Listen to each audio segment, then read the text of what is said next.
जय हिंद मित्रांनो, welcome back to exam story. तर आजचा टॉपिक आहे कृषी आणि पर्यावरण.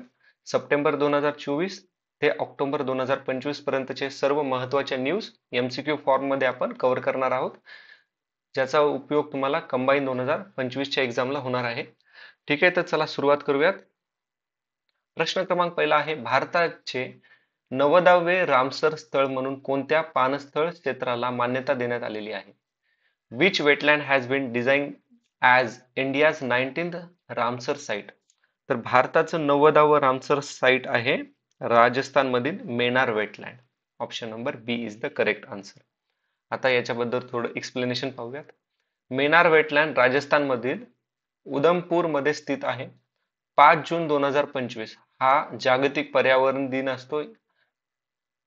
हे भारताचे 90वे आणि जगातील 2567वे रामसर स्थळ आहे.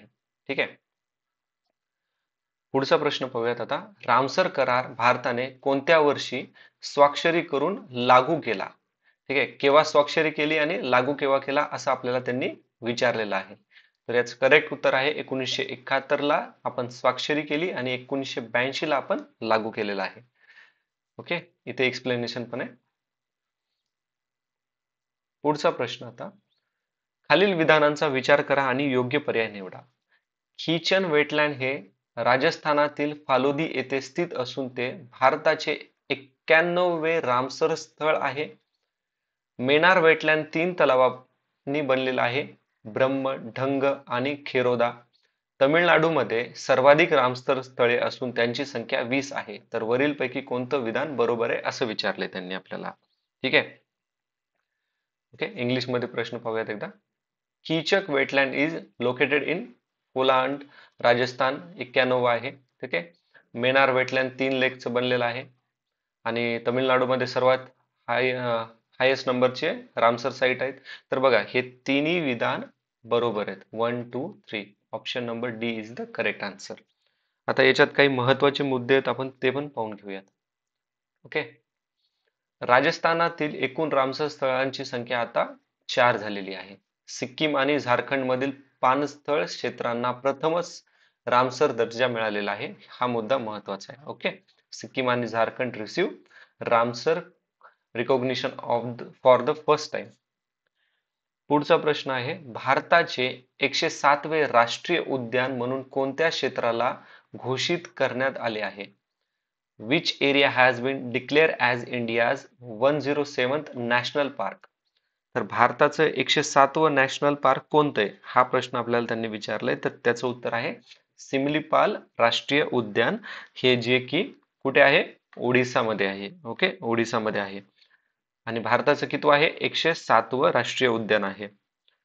आणि ओडिसामधलं कितवं उद्यान आहे? तर हे ओडिसामधलं हे दुसरं उद्यान आहे.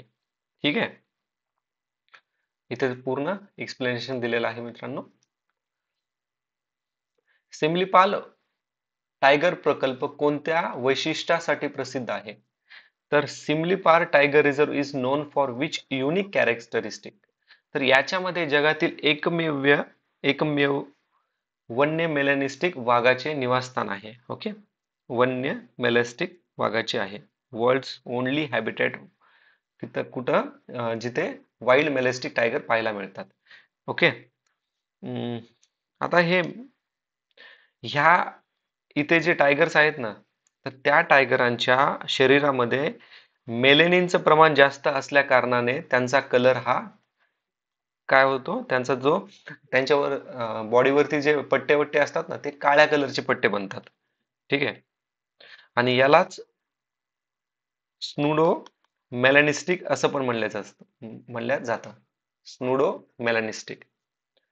ठीक आहे, आता इथे एक्सप्लेनेशन तेच आहे आपण जे बोललो ते. पुढचा प्रश्न आहे, खालीलपैकी योग्य विधान ओळखा. कोणतं बरोबर आहे ते विचारले आपल्याला. सिमलीपालमध्ये 40 रॉयल बंगाल वाघ आणि ओडिसातील 25% हत्तींची संख्या आहे. सिमलीपालमध्ये 104 ऑर्किड प्रजाती आढळतात. हे राष्ट्रीय उद्यान भितरकनिका नंतर ओडिसातील तिसरे राष्ट्रीय उद्यान आहे. ठीक आहे, तिसरे राष्ट्रीय उद्यान आहे असं त्यांनी म्हटले. तर बघा, याच्यातलं सिमलीपालमध्ये 40 रॉयल बंगाल वाघ आणि ओडिसातील 25% हत्ती हे बरोबर आहे. हे पण बरोबर आहे. 104 ऑर्किड प्रजाती असतात. जे तिसरं स्टेटमेंट आहे ते स्टेटमेंट दुसरं आहे, आपलं चुकीचं आहे, कारण की हे तिसरे नसून दुसरे राष्ट्रीय उद्यान आहे तिथलं. ओके, आता आपण थोडं ऍडिशनल पॉइंट्स बघूया त्याच्यामध्ये. ठीक आहे, सिम्लिपल मध्ये अंदाजे 40 रॉयल बंगाल वाघ, ओडिसातील 25% हत्ती इथे राहतात, 104 ऑर्किड प्रजाती, दुसरे राष्ट्रीय उद्यान आहे, तिसरे नसून. आता इथे थोडी स्टॅटिक माहिती आहे जी आपल्याला फार महत्वाची आहे. पहिले राष्ट्रीय उद्यान कुठे? जिम कॉर्बेट उत्तराखंड मध्ये. आता हे जिम कॉर्बेट 1936 मध्ये काय झालं होतं, एस्टॅब्लिश करण्यात आलं होतं. आणि हे जिम कॉर्बेट एक इंग्रज होता ज्याने खूप सारे त्या टाइम मध्ये टायगरांची हत्या केलेली होती. त्याच्या नावावरून हे नाव पडलेले आहे. ओके, सर्वात मोठे राष्ट्रीय उद्यान हेमिस जे लडाख मध्ये आहे, आणि सर्वात लहान राष्ट्रीय उद्यान साऊथ बटन जे अंदमान निकोबार मध्ये आहे. 104वे राष्ट्रीय उद्यान कुठे आहे? तर कुनो मध्य प्रदेश, 2018 मध्ये सुरू करण्यात आलं त्याला. 105वे रायमोना आसाम मध्ये आहे. ओके, 5 जून 2021. 106वे देहिंग पटकई आसाम मध्ये आहे, 9 जून 2021 मध्ये. ठीक आहे, 9 जून 2021 मध्ये आसाम. आता पुढचा प्रश्न, भारताचा 58वा टायगर प्रकल्प म्हणून कोणत्या राष्ट्रीय उद्यानाची घोषणा करण्यात आलेली आहे? Which national park has been declared as India's 98th tiger reserve? तर 98 टायगर रिझर्व आहे माधव राष्ट्रीय उद्यान. ओके, माधव राष्ट्रीय उद्यान.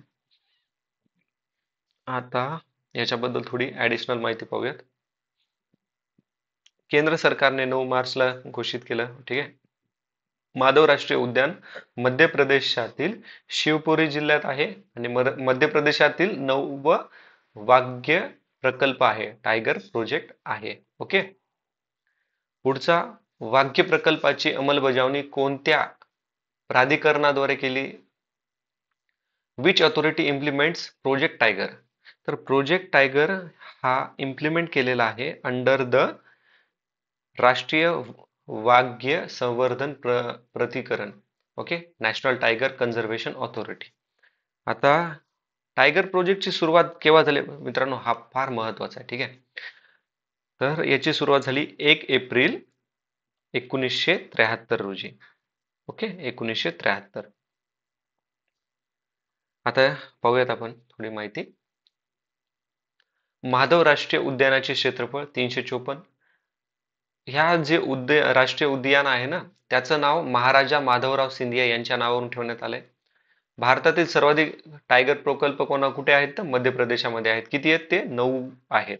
2023 मध्ये टायगरची पॉप्युलेशन किती होती? 3682. आणि सर्वाधिक वाघ कुठे आहेत? कॉर्बेट राष्ट्रीय उद्यान उत्तराखंड, जिथे 260 आहेत.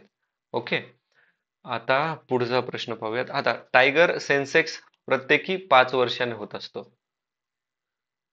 ठीक आहे, भारताच्या सगळ्यात महत्वाचा प्रश्न आहे, खूप महत्वाचा आहे, 3 स्टार देतो याला मी. ठीक आहे, भारताच्या किनारपट्टीची नवी अधिकृत लांबी किती जाहीर करण्यात आलेली आहे? What is the newly updated official length of India's coast guard? तर इंडियाची कोस्ट गार्ड आधी ही होती, आता 11,098.81 किलोमीटर आहे. ठीक आहे, आता याचे सर्व महत्वाचे पॉइंट्स आपण पाहूयात. नवीन किनारपट्टीची लांबी 29 एप्रिलला हे केलं, जाहीर केलं. ठीक आहे, ही मोजणी नॅशनल इन्स्टिट्यूट ऑफ हायड्रोलॉजीने सर्वे ऑफ इंडियाच्या सहकार्याने केली. तर जुनी लांबीपेक्षा 50% अधिक लांबी वाढलेली आहे. ओके, आता भारतात सर्वात जास्त किनारपट्टी कोणत्या केंद्रशासित प्रदेश किंवा राज्याची आहे? तर आता अपडेटेड डेटानुसार ऑप्शन नंबर 3 अंदमान आणि निकोबारची आहे. ओके, अंदमान निकोबार 3083.50 किलोमीटर आहे. ही भारतातील सर्व राज्ये व केंद्रशासित प्रदेशामध्ये सर्वाधिक आहे. दुसऱ्या क्रमांकाला आपला गुजरात आहे. जर त्यांनी विचारलं असतं राज्यांपैकी सर्वात जास्त कोणाकडे आहे, तर गुजरातमध्ये आहे. ठीक आहे, भारताच्या किनारपट्टीचे पुनर्मापन प्रत्येक 26 वर्षांनी केले जाईल. गुजरात हे भारतातील दुसऱ्या क्रमांकाचे सर्वात मोठे किनारपट्टी असलेले राज्य केंद्रशासित प्रदेश आहे. जुनी अधिकृत किनारपट्टी लांबी 7516 किलोमीटर आहे. तर वरीलपैकी कोणतं विधान बरोबर आहे ते आपल्याला विचारले. तर याच्यातलं बरोबर विधान कोणतं, तर 2 आणि 3 हे विधान बरोबर आहेत. असं 26 वर्षांनी करतोल असं काही मेन्शन केलेलं नाहीये. Option B is the correct answer. एक minute. Option B is the correct आहे. हे ऍक्च्युली प्रत्येकी 26 वर्षांनी नाही, 10 वर्षांनी. ठीक आहे. आणि तुम्ही थोडं लॉजिक पण लावू शकता की यार हे 26 म्हणजे एकदम बघा, कधी पण डेटा 10 वर्ष, 5 वर्ष अशा रेंजमध्ये असेल ना तर प्रॉपर वाटतं. हे 26 हे ऑड पण वाटतं.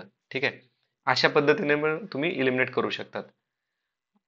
ओके. आता इंग्लिशमध्ये इथं मी 15 इयर्स केलेलं आहे. ठीक आहे. तर इथं पण 15 वर्ष नसून हे किती आहे, 10 वर्षच आहे. ओके.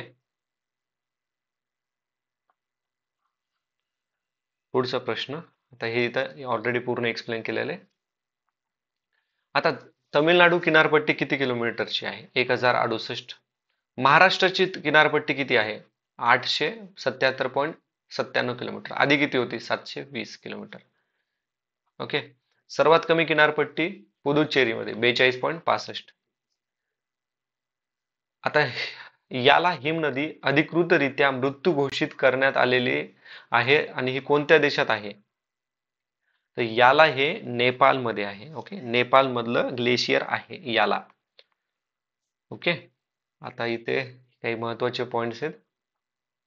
याला 1970 पासून तिचे 66% बर्फ वितळलेले आहे आणि कुठे? नेपाळमधील लंगटांग इथे आहे.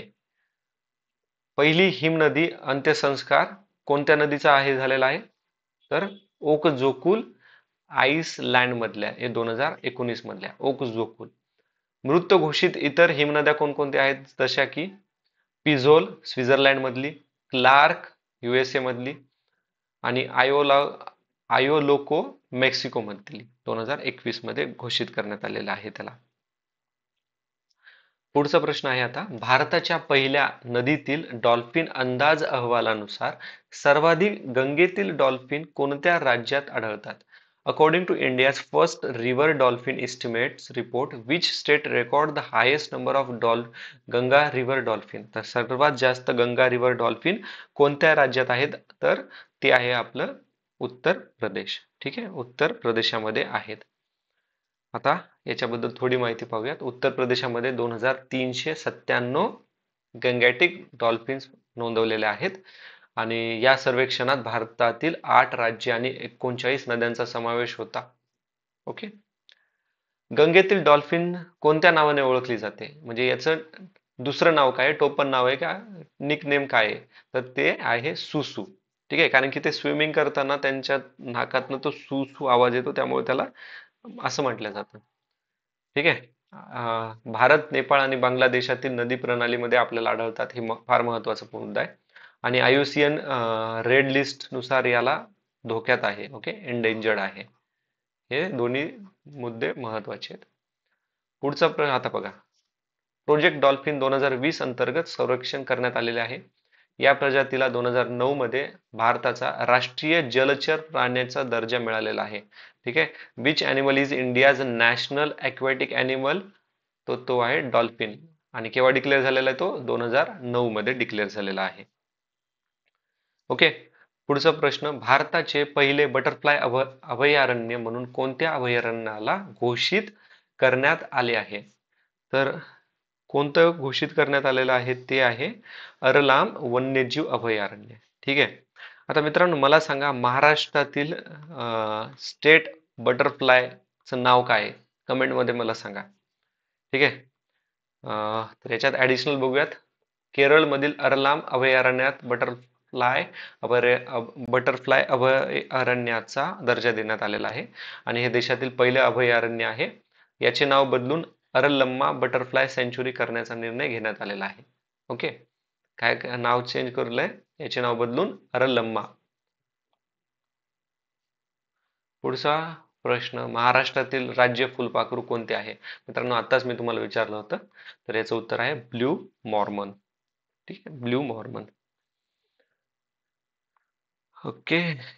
तर सर्वप्रथम राज्य फुलपाखरू घोषित केलेलं होतं आणि महाराष्ट्रात पहिलं राज्य होतं ज्याने राष्ट्रीय फुलपाखरू घोषित केलेलं आहे. आणि ब्ल्यू मॉर्मोनचं लॅटिन नाव काय आहे? सायंटिफिक नेम आहे पापिलिओ पॉलिमेनेस्त्रा. भारतातील पहिला बटरफ्लाय संरक्षण राखीव कुठे आहे तर ते महादरे सातारा. ओके. इंडियात first butterfly conservative reserve Mahadare सातारामध्ये आहे. ओके. महत्वाचं आहे आपल्यासाठी. पहिले बटरफ्लाय विलेज कुठे आहे? पहिले बटरफ्लाय विलेज आहे परपोली, सिंधुदुर्ग. सर्वात मोठे फुलपाखरू सदन ब्रीडविंग. सर्वात लहान फुलपाखरू ग्रास ज्वेल.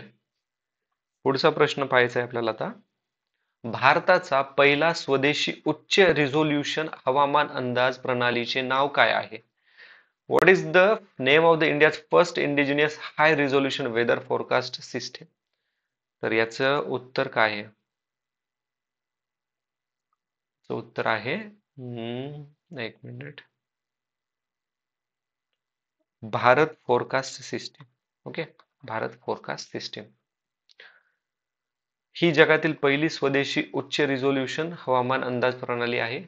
ती 6 किलोमीटर अल्ट्रा फाईन रिझोल्यूशन मध्ये अंदाज घेते. हे काही कामाचं नाहीये, एवढंच लक्षात ठेवा. ही जगातील पहिली उच्च रिझोल्यूशन हवामान अंदाज प्रणाली आहे. ओके. हाय रिझोल्यूशन. भारत फॉरकास्ट सिस्टीम कोणत्याद्वारे विकसित करण्यात आलेली आहे? तर भारताची ही IITF पुणे यांच्याद्वारे विकसित करण्यात आलेली आहे. ओके. ही प्रणाली Indian Institute of tropical metrology IITM Pune यांनी विकसित केली आणि प्रत्युष्य आणि अरुणिका या सुपर कम्प्युटरची आपण याच्यामध्ये मदत केलेली आहे. ओके. आणि याचं उद्घाटन कोणी केलंय तर डॉक्टर जितेंद्र सिंग. एवढं महत्वाचं नाही ते. 7वी राष्ट्रीय वन्यजीव मंडळ NBWL national board for wild life ची बैठक पंतप्रधान नरेंद्र मोदी यांनी कोणत्या ठिकाणी अध्यक्षस्थानी भूषवली आहे? 7वी national board for wildlife ही गीर राष्ट्रीय उद्यान या ठिकाणी आयोजित करण्यात आलेली होती. ओके. आणि गीर कुठे आहे? गुजरात. गीर मध्ये काय आपल्याला पाहायला मिळतं मित्रांनो, ते मला कमेंट मध्ये सांगा. ठीक आहे. ओके. पुढचा प्रश्न आहे, राष्ट्रीय वन्यजीव मंडळाची स्थापना कोणत्या कायद्याच्या कलमानुसार करण्यात आलेली आहे? Under which legal provision was the national board for wild life established? महत्वाचा प्रश्न आहे. तर ही इस्टॅब्लिश केलेली आहे वन्यजीव संरक्षण कायदा 1972 कलम नंबर 5A नुसार ऍड करण्यात आलेली आहे. ओके. 5A नुसार ऍड केली आहे. आता स्थापना 2003 मध्ये झालेली आहे आणि ही भारतातील वन्यजीव संवर्धनासंबंधी सर्वोच्च सल्लागार संस्था आहे आणि याचे हेड कोण असतात? Prime minister. आपण आत्ताच बघितलं. केव्हा कितवी झाली ही? 7th बैठक. ओके. पुढचा आता, पंतप्रधान पदसिद्ध अध्यक्ष व पर्यावरण वन आणि हवामान बदल मंत्री उपाध्यक्ष असतात. मंडळात 47 सदस्य. नरेंद्र मोदी यांनी पहिल्यांदा अध्यक्षपद भूषवलं 15 ऑक्टोबर 2003 मध्ये. वाजपेयी यांनी पहिली बैठक घेतली होती. ठीक आहे. किती? 47 members. Prime minister, ex officio chairman and environment minister serve as vice chairman. Atal Bihari was first to attend this meeting. Indian state for forecast report 2023 कोणाद्वारे प्रसिद्ध करण्यात आलेला आहे? तर हा जो रिपोर्ट आहे ना, Indian state of forest report 2023, हा पब्लिश केला जातो FSI द्वारे. ठीक आहे. FSI forest survey of India ही बनवते. ठीक आहे. 1987 पासून दर 2 वर्षांनी तो प्रकाशित होतो. 2023 अहवालाची घोषणा 21 डिसेंबर 2024 मध्ये झालेली आहे. ठीक आहे. Every 2 years release 21 December 2024. Indian state of forest report 2023 नुसार सर्वाधिक वनक्षेत्र असलेले राज्य कोणते? स्टार मार्क लावतोय, महत्वाचा प्रश्न आहे हा. तर Indian state of forest report नुसार सर्वाधिक वनक्षेत्र असलेले राज्य कोणते? हायेस्ट फॉरेस्ट एरिया कोणाकडे आहे? तर तो आहे मध्य प्रदेशकडे, ऑप्शन नंबर 3. आणि 2 नंबरला आहे अरुणाचल प्रदेश. ओके. मध्य प्रदेशमध्ये 77,073 चौरस किलोमीटर भारतातील सर्वाधिक वनक्षेत्रे. दुसऱ्या क्रमांकावर आहे आपला अरुणाचल प्रदेश. पुढचा प्रश्न आहे, सर्वाधिक खारफुटी म्हणजे मॅंग्रोव्ह फॉरेस्ट किंवा मॅंग्रोव्ह खारफुटी आच्छादन कोणत्या राज्यात पाहायला मिळतं? तर सर्वात जास्त आपल्याला कुठं पाहायला मिळते? पश्चिम बंगाल. ठीक आहे, पश्चिम बंगाल. आणि 2 नंबरला आहे गुजरात. ठीक आहे. सुंदरबन कुठे आहे मित्रांनो? मला कमेंट मध्ये सांगा. सुंदरबन मध्येच रॉयल बेंगॉल टायगर पण पाहायला मिळतात. ठीक आहे. पुढचा प्रश्न आहे, 2021च्या तुलनेत वन आणि वृक्षाच्छादनात 2556 चौरस किमी वाढ झाली. भारतातील एकूण वन वृक्षात याच्यामध्ये 25.17% आहे आणि अहवालाची 2023 आवृत्ती ही 20वी आवृत्ती आहे असं विचारलंय आपल्याला त्यांनी. Total increase in forest and tree covers compared to 2021 is किती आहे? 1445 आहे. ओके. इथं किती दिलंय? 1400.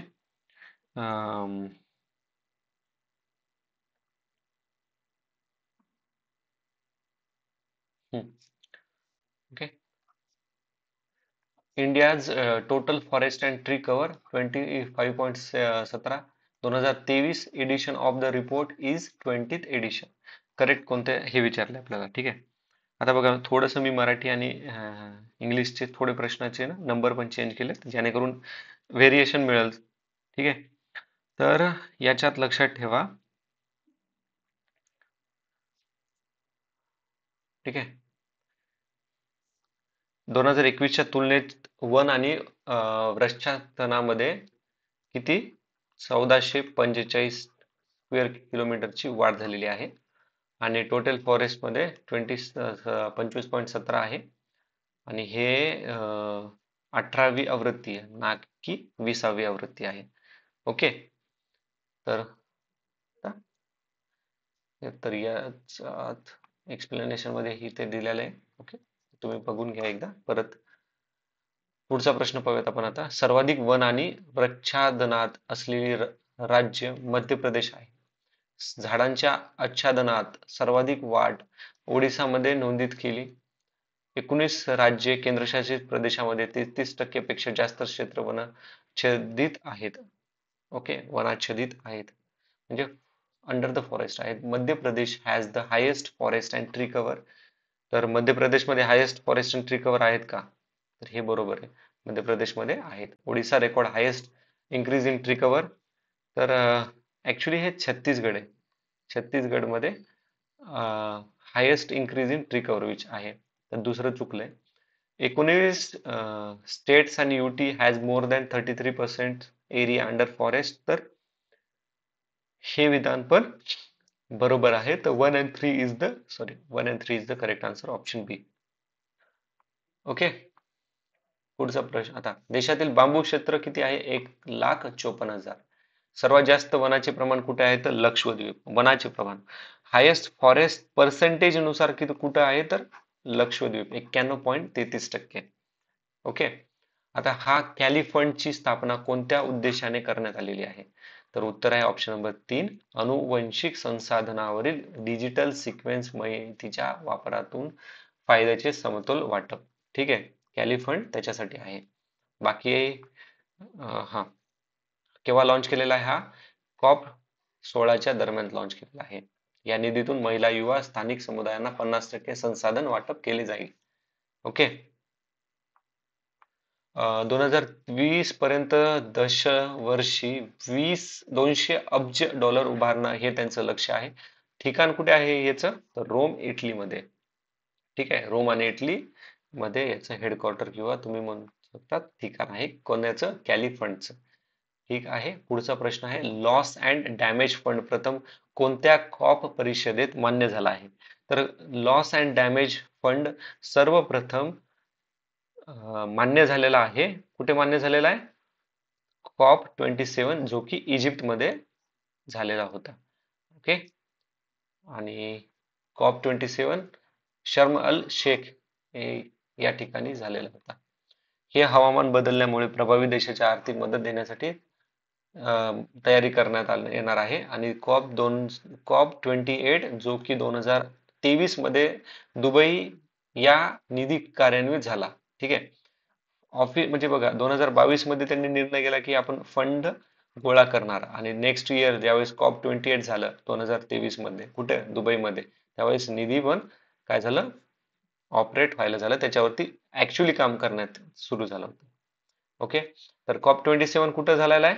इजिप्तमध्ये झालाय. COP28 कुठे झालाय? दुबईमध्ये झालेला आहे. बघा, आपल्याला MPSC मध्ये ना प्रश्न विचारलाय 2025 या वर्षीचा. ठीक आहे. ब्रिक्स आणि ते कुठं झालेलं, तसं विचारलं जाऊ शकते की COP27 कुठं, COP28 कुठे.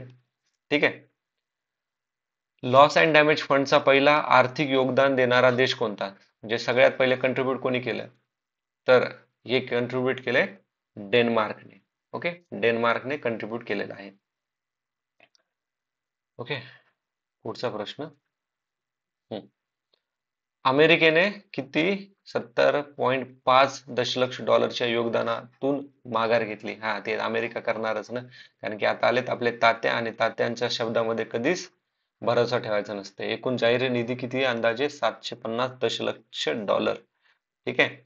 पुढचा आहे इंटरनॅशनल बिग कॅट अलायन्स. महत्वाचा प्रश्न मित्रांनो. चे मुख्यालय कुठे आहे? तर नवी दिल्ली या ठिकाणी आहे. ठीक आहे, नवी दिल्ली या ठिकाणी आहे. त्याच्यामुळे हा प्रश्न महत्वाचा आहे आपल्याला. इंटरनॅशनल बिग कॅट अलायन्सचे मुख्यालय आहे नवी दिल्लीमध्ये. या घडामोडीचा फ्रेमवर्क करार 23 जानेवारी 2025 पासून लागू करण्यात आलेला आहे. आणि national tiger conservation authority function as its nodal body. ठीक आहे, हे दोन मुद्दे महत्वाचे आहेत आपल्यासाठी. पुढचा प्रश्न आहे, आता एक लक्षात ठेवा, IBCA ची स्थापना झालेली आहे 9 एप्रिल 2023 ला. ठीक आहे, 9 एप्रिल 2023 ला पंतप्रधान नरेंद्र मोदी यांनी केली. Okay. International big cat alliance ची स्थापना 9 एप्रिल 2023 मध्ये पंतप्रधान नरेंद्र मोदी यांनी केली. याच्यामध्ये 7 प्राणी आहेत, जसे की वाघ, सिंह, बिबट्या, बिबट्या, चित्ता, जाग्वार आणि प्युमा. ओके, हे 7 प्राणी आहेत. वाघ, सिंह, बिबट्या, हिमबिबट्या, चित्ता, जाग्वार आणि पुमा. ओके. युनायटेड नेशन जैवविविधता परिषदेमधील COP16 दुसरा टप्पा कोणत्या ठिकाणी आयोजित करण्यात आलेला होता? COP16 under the UN biodiversity conference held at, कुठं हेल्ड झालेला होता? तर रोम, इटलीमध्ये झालेला होता हा. ठीक आहे. COP16 दुसरा टप्पा FAO मुख्यालय. ओके, FAO चं मुख्यालय पण कुठे आहे? रोम मध्येच आहे, येथे झाला. आणि थीम काय होती? Peace with nature. पहिला टप्पा कुठे झाला होता मग? कोलंबियामध्ये झालेला होता. कुठे झाला होता? कोलंबियामध्ये. कोलंबियामधील काली या ठिकाणी. पहिली परिषद कुठे झालेली होती? 1994 मध्ये नसाऊ, बहामास येथे झाली होती. भारतात परिषद 2012 मध्ये हैदराबाद या ठिकाणी झालेली होती. ठीक आहे, कॉपची भारतात बैठक 2012 मध्ये हैदराबाद या ठिकाणी झाली होती. पुढचा प्रश्न आहे, convention on biological diversity CBD चे सचिवालय कुठे आहे? तर CBD चं सचिवालय कुठे आहे? ते आहे मॉन्ट्रियाल कुठे? कॅनडामध्ये. ओके. आणि मॉन्ट्रियालवरून काय लक्षात यायला पाहिजे आपल्याला? Montreal protocol. कशासाठी? ओझोन. केव्हा साईन झालता? 1985 मध्ये, म्हणजे इंट्रोड्यूस झालेला होता. ओके, ओझोन मध्ये छेद पडलेला त्याच्यामुळे. CBD चे सचिवालय मॉन्ट्रियाल, कॅनडा. 5 जून 1992 रोजी रिओ दी जानेरो येथे स्वाक्षरी खुला करण्यात आल्या. कराराची अंमलबजावणी 29 डिसेंबर 1993 पासून करण्यात आलेली आहे. ॲडिशनल मुद्दे: मसुदा 22 मे 1992 ला झाला.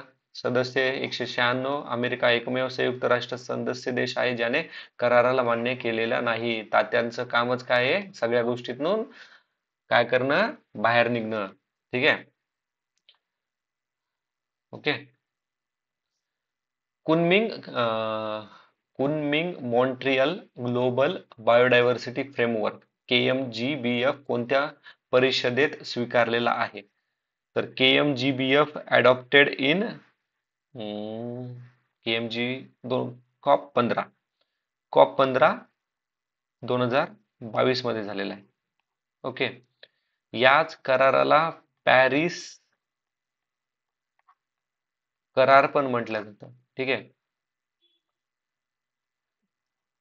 क्युमिंग कुठे आहे? चायनामध्ये. आणि मॉन्ट्रियल आपल्याला माहिती आहे कॅनडामध्ये. ओके. तर KMGBF COP15 2022 कराराला निसर्गाचा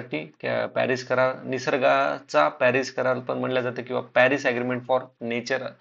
कुनमिंग चीन आणि मॉन्ट्रियल कॅनडा या शब्दावरून याचं नाव ठेवण्यात आलेलं आहे. ओके. उद्दिष्ट काय आहे? तर जैवविविधता सुरक्षितता वाढवणे. UNCCD COP15 परिषद कोणत्या देशात आयोजित करण्यात आलेली होती? कोणत्या देशात आयोजित करण्यात आलेली होती? COP16 सांगा मित्रांनो. COP16 कुठे आयोजित केली होती? सौदी अरेबियामध्ये. ठीक आहे, सौदी अरेबियामध्ये. आणि याच्यात अजून काय महत्वाचं आहे का? बस. सौदी अरेबियामधील रियाद आणि पश्चिम आशियामधील पहिल्यांदा झालेले. ठीक आहे. थीम काय होती त्यावेळेस? आवर लँड आवर सौदी, आवर लँड आवर फ्युचर. सचिवालय बॉन, जर्मनी. 197. ओके. भारत क्लायमेट फोरमचे उद्घाटन कुठे करण्यात आले?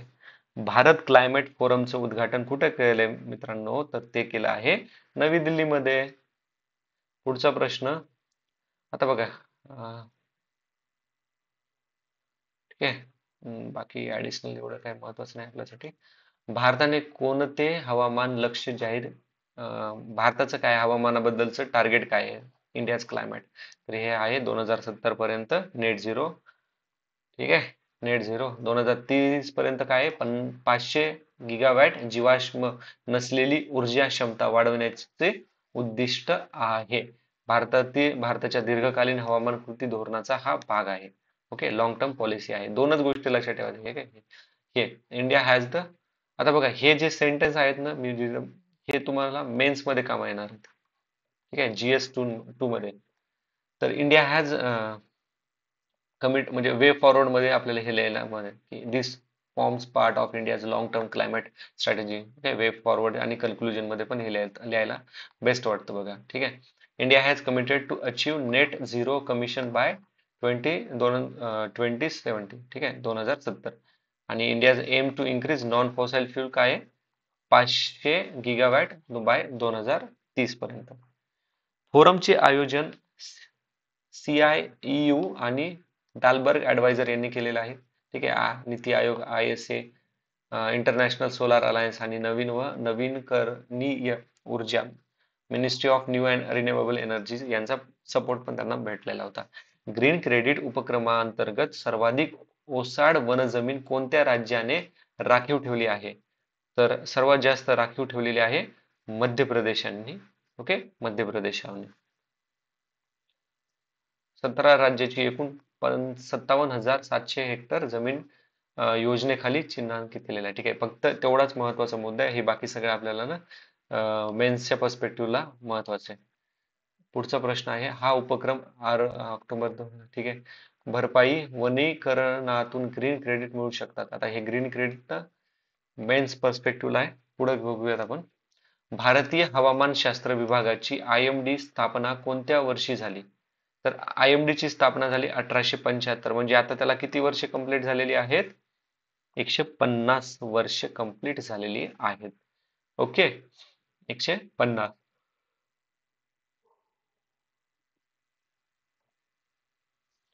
हेनरी फ्रान्सिस ब्लॅंडफोर्ड हे पहिले हेड होते या डिपार्टमेंटचे. सर गिल्बर्ट वॉकर यांनी मान्सूनचा पहिला सांख्यिकी अंदाज तयार केला होता. Okay, first statistical monsoon forecast. Doctor S K Banerjee हे IMD चे पहिले भारतीय महासंचालक होते. ठीक आहे, पहिले भारतीय कोण आहेत? S K Banerjee. विजन 2047 अहवालाचे प्रकाशन 1 जानेवारी 2025 रोजीच झालेले आहे. ओके, राष्ट्रीय हळद मंडळाचे मुख्यालय कुठे स्थापन केले? तर ते केले निजामाबाद मध्ये. ओके, निजामाबाद मध्ये केलेलं आहे. आणि याचे पहिले अध्यक्ष कोण आहेत? तर पल्लेगंगा रेड्डी. ओके, पल्लेगंगा रेड्डी, निजामाबाद तेलंगणामध्ये. ओके, हळदीला सोनेरी मसाला पण म्हटलं जातं. भारत जागतिक हळद उत्पादनात 70% अधिक योगदान देतो. आणि महाराष्ट्र हे भारतातील सर्वात मोठे हळद उत्पादन राज्य आहे. ओके, हळद उत्पादन राज्य आहे. आसाममध्ये चहा उत्पादनाच्या 200 वर्षानिमित्त आयोजित कार्यक्रमाचे नाव आहे, सांगा. महत्वाचा प्रश्न येऊ शकतो आपल्याला. झुमोईन बिनदिनी. ओके, बिनदिनी, झुमोई बिनदिनी हे त्याचं नाव आहे. पुढचा प्रश्न आहे आता झुमोईर बिनोंदिनी. ठीक आहे, आता हे प्रोनाउन्स थोडा चुकतो, सॉरी फॉर दॅट. झुमोन बिनदिनी. आणि पंतप्रधान पण उपस्थित होते याला. आता याच्यामध्ये ना आपल्याला थोडा स्टॅटिक पार्ट बघायचा आहे. 1823 मध्ये रॉबर्ट ब्रूस यांनी आसाममध्ये जंगली चहाची वनस्पती शोधली. 1833 मध्ये पहिली चहाची बाग सुरू झाली. आसाम भारताच्या एकूण चहा उत्पादनाच्या अंदाजे 50% योगदान देतो. ठीक आहे, आसाम टोटल भारताच्या चहापैकी 50% स्वतःच करतो. पुढचा प्रश्न आहे, सारा चक्रीवादळाच्या परिणामातून सावरण्यास मदत म्हणून भारताने कोणत्या देशाला 26 टन मानववादी मदत पाठवली? तर ते देश आहे, तर त्याचं नाव आहे होडुसास. ठीक आहे, होंडुसास, ऑप्शन 3. ठीक आहे, पुढचा आहे महत्वाचा प्रश्न आहे, मेळघाटच्या जंगलात सापडलेल्या नव्या जम्पिंग स्पायडर प्रजातीचे नाव काय आहे? तर त्याचं नाव आता बघा, त्याचं नाव काय आहे?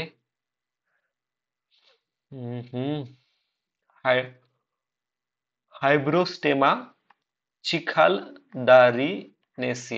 ठीक आहे, हायड्रोस्टेमा चिखलदारिसेनिया हे त्याचं नाव आहे. अमरावती जिल्ह्यातील मेळघाट जंगलात ही नवीन प्रजाती आढळली. जम्पिंग स्पायडर प्रकारात मोडलं जातं आणि त्याचं नाव हे आहे. ठीक आहे, उतुरुंकू ज्वालामुखी कोणत्या देशात स्थित आहे? तर उतुरुंकू ज्वालामुखी स्थित आहे बोलिव्हियामध्ये. Okay, Bolivia, South America. आता एक लक्षात ठेवा, उतुरुंकू ज्वालामुखीलाच अजून एक नाव आहे झोंबी ज्वालामुखी, कारण की हा ना सक्रिय नाही असं वाटते, पण मधून काहीतरी हालचाल होत असते त्याच्या. ठीक आहे, महाराष्ट्रातील पहिले पाणस्थळ संवर्धन राष्ट्रीय क्षेत्र कोणते घोषित करण्यात आले? महाराष्ट्रात first wetland conservation reserve is DPS flamingo तलाव. ठीक आहे, DPS फ्लेमिंगो तलाव आहे. ओके, आणि कनेक्ट कशाला करतं? ठाणे खाडी फ्लेमिंगो अभयारण्याला जोडलेलं आहे याला. महाराष्ट्रातील पहिले संवर्धन राष्ट्रीय क्षेत्र बोरखडा नाशिक 2008 मध्ये आहे. आणि फर्स्ट कन्झर्वेशन बोरखडा 2008 मध्ये. ठीक आहे, कुनो राष्ट्रीय उद्यानात 5 बछड्यांना जन्म देणाऱ्या चित्त्याचे नाव आहे, काय नाव आहे त्या चित्त्याचं? तिचं नाव आहे Nirva. Option C is the answer. Okay, आता जन्मानंतर चित्त्यांची संख्या किती आता? 29 झालेली आहे. टोटल चित्ते किती आहेत आपल्याकडे? 29. ठीक आहे, आता काय लक्षात ठेवायचं आपल्याला, कुनो राष्ट्रीय नॅशनल पार्क कुठे आहे? मध्य प्रदेशमध्ये. कुनो कुठे नॅशनल पार्क आहे? मध्य प्रदेशमध्ये. कुनो राष्ट्रीय उद्यानात चित्त्यांचे पुनर्वसन सर्वप्रथम कोणत्या देशातून करण्यात आले, किंवा आपण चित्ते कोणत्या देशातून आणलेले आहेत? तर नामिबिया मधून आणलेले आहेत. केव्हा आणले होते? 2023 2022 मधून आणले होते. 8 आणले होते त्यावेळेस आपण. ठीक आहे, मग 2023 मध्ये पण काही नंबर मध्ये आणलेले होते. ठीक आहे. इथं थोडं एक्सप्लेनेशन आहे. भारतासाठी चित्ता पुनर्विशेष प्रकल्पाचे मार्गदर्शन करण्यासाठी 2023 मध्ये कोणत्या संस्थेने सुकाणू समिती म्हणजेच स्टेअरिंग कमिटी इस्टॅब्लिश केलेली होती? स्टेअरिंग कमिटी इस्टॅब्लिश केलेली आहे national tiger conservation authority NTCA 2023 मध्ये. ओके. ह्या प्रकल्पाअंतर्गत गुजरातच्या बन्नी गवताळ प्रदेशात चित्ते हलवण्याची योजना पण आहे. आता लक्षात ठेवा, हे काय लक्षात ठेवायचं आपल्याला, गुजरातमध्ये बन्नी ग्रासलँड आहे. ठीक आहे. आपल्याला स्टॅटिक मध्ये असा पण प्रश्न विचारला जाऊ शकतो की इथं ग्रासलँड आणि कुठे आहे ते. तर बन्नी गुजरातमध्ये आहे. ठीक आहे. बोत्सवानातून 8 नवीन चित्ते भारतात आणण्याची प्रक्रिया सुरू आहे. देशातील एकूण चित्त्याची संख्या आता 31 आहे. ठीक आहे, 2025 मध्ये. पुढचा आहे IISR द्वारे विकसित केलेल्या हलक्या रंगाच्या, मित्रांनो 2 मिनिटं, थोडस एक अर्जंट काम आहे, 2 मिनिटात आलो भाई.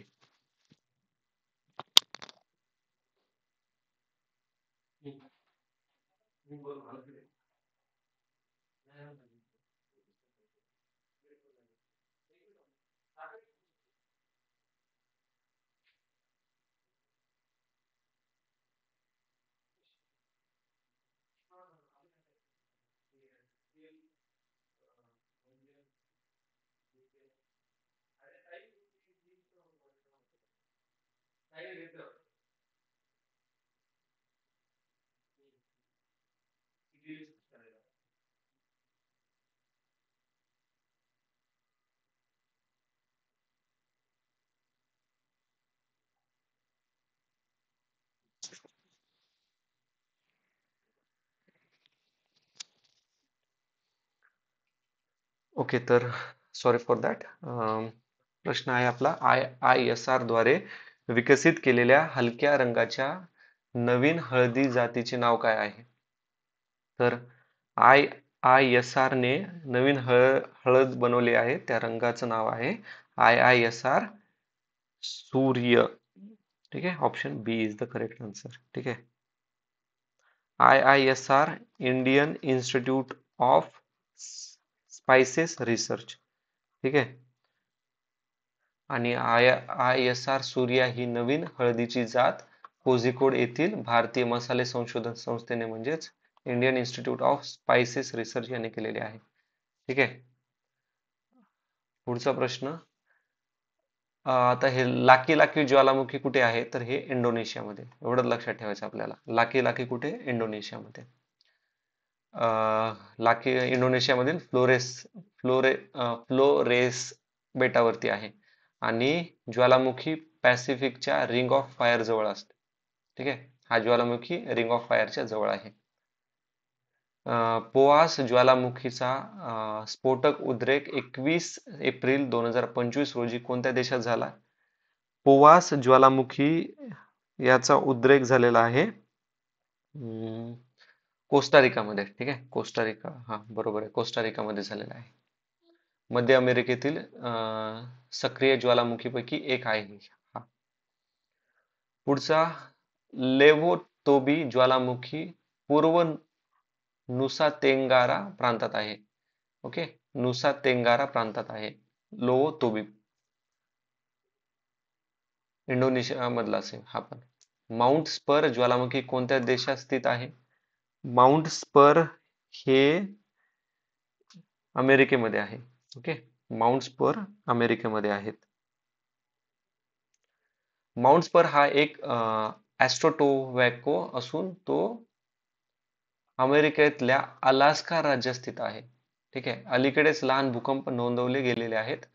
त्यामुळे 11,000 फूट उंचीच्या ज्वालामुखी उद्रेक होण्याची भीती व्यक्त झालेली आहे. ठीक आहे. पुढचा प्रश्न, केंद्रीय प्रदूषण नियंत्रण मंडळाने उद्योगासाठी सुधारित वर्गीकरण प्रणाली सुरू केलेली आहे. केंद्रीय प्रदूषण नियंत्रण मंडळाने या प्रणालीमध्ये ब्ल्यू कॅटेगरीचा समावेश करण्यात आलेला आहे आणि प्रदूषण निर्देशांक PI 80 पेक्षा जास्त असलेल्या ग्रीन श्रेणीत ठेवण्यात आलेले आहे. आता बघा, central pollution control board has launches a revised industrial classification system. True, launch केले. ब्ल्यू कॅटेगरी ऍड केली, बरोबर. पोल्युशन इंडेक्स अबोव 80, ग्रीन नाहीये तर हे रेड आहे. ओके, तर उत्तर आहे ए आणि बी. आता याच्यात आपण पाहूयात